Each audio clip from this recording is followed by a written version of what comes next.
कुमार विश्वास आज जिस मुकाम पर हैं, जो नाम है उनका, जो फेम उन्होंने बनाई है, अगर वो उस जगह पर मौजूद होकर देश की जनता से जुड़े हुए जरूरी मुद्दों पर बात रखेंगे तो देश में उसका असर होगा और लोगों पर उसका असर होने के साथ साथ सरकार पर भी उसका असर होगा, लोग सुनेंगे।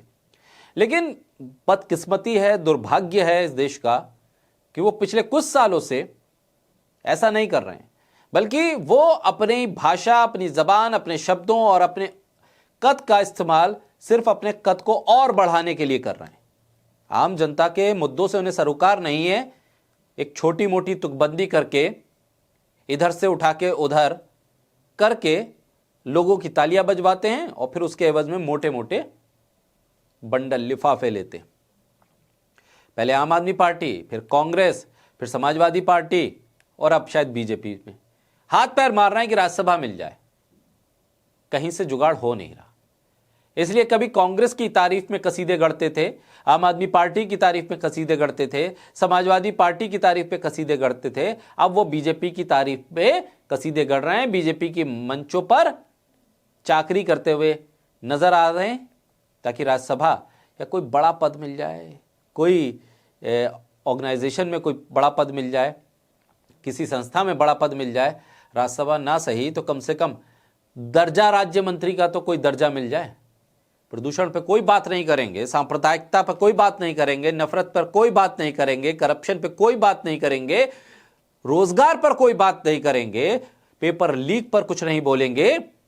बोलेंगे तो सिर्फ तब बोलेंगे जब सत्ता की चाकरी करने का मौका मिलेगा। इन तमाम जन सरोकार के मुद्दों पर खामोश रहने वाले कुमार विश्वास को अब विश्वास हो गया है कि आगे बढ़ना है, राज्यसभा लेनी है, शोहरत की और बुलंदी तक पहुंचना है तो मुद्दे नहीं, सिर्फ चाकरी करो।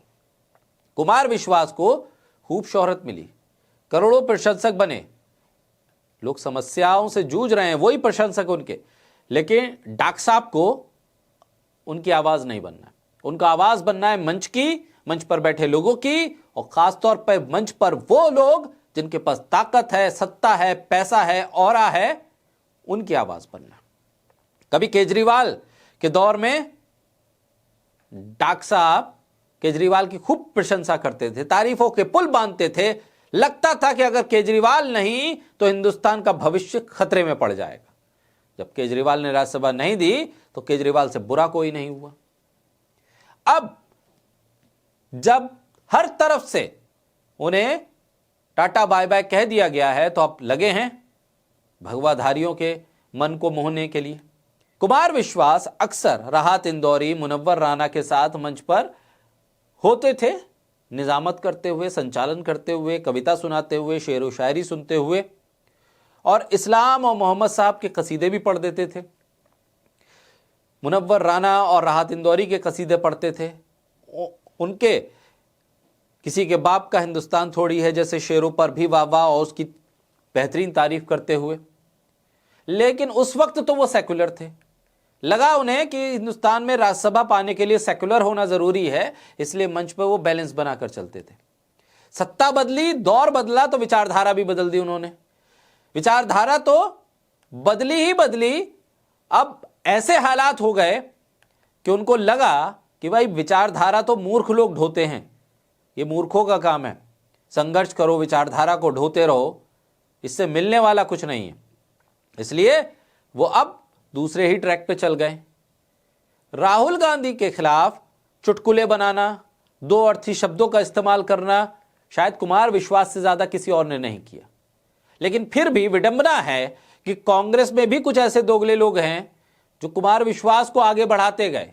इतना आगे बढ़ाया, कभी छत्तीसगढ़ में तो कभी राजस्थान में बड़े बड़े प्रोजेक्ट मिलते रहे, बड़े बड़े जो साहित्य के सम्मेलन होते रहे, उनमें कुमार विश्वास को जगह मिलती रही। लोग उन्हें डिनर पे बुलाते रहे, चाय पे बुलाते रहे, और वो भी ऐसे लोगों को अपने घर पे बुलाते रहे। ये सब चीज चलती रही।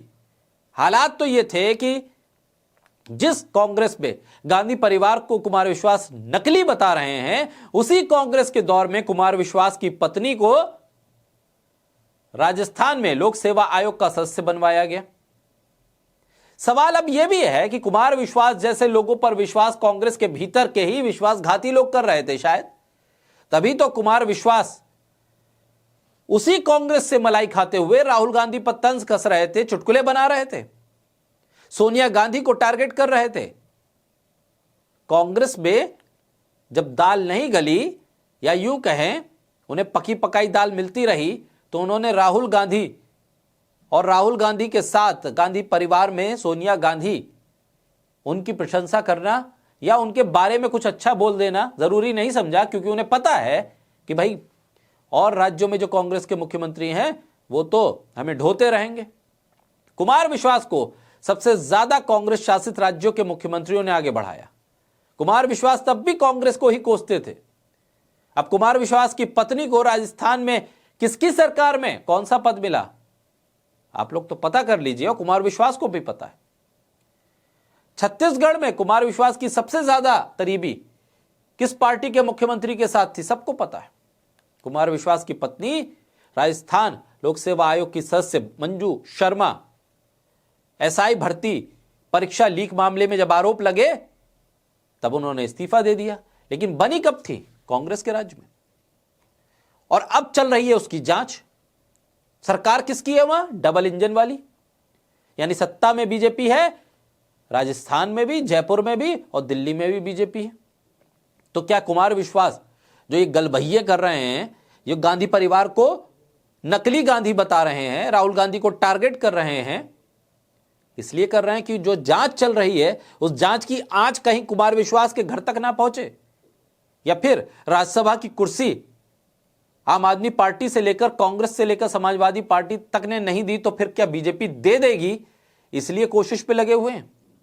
बहरहाल कुमार विश्वास को राज्यसभा मिले या ना मिले, वो अगली किसी दूसरी पार्टी के लिए चाकरी या चापलूसी जैसी स्थिति में खड़े होकर उनके लिए भी चरण वंदना करने से परहेज नहीं करेंगे। स्थिति तो यही बताती है। बहरहाल एसआई भर्ती परीक्षा पेपर लीक मामले में जांच की आंच घर तक ना पहुंचे, इसलिए कुछ तो जुगाड़, कुछ तो बंदोबस्त कुमार साहब को करना ही था, सो वो कर रहे हैं।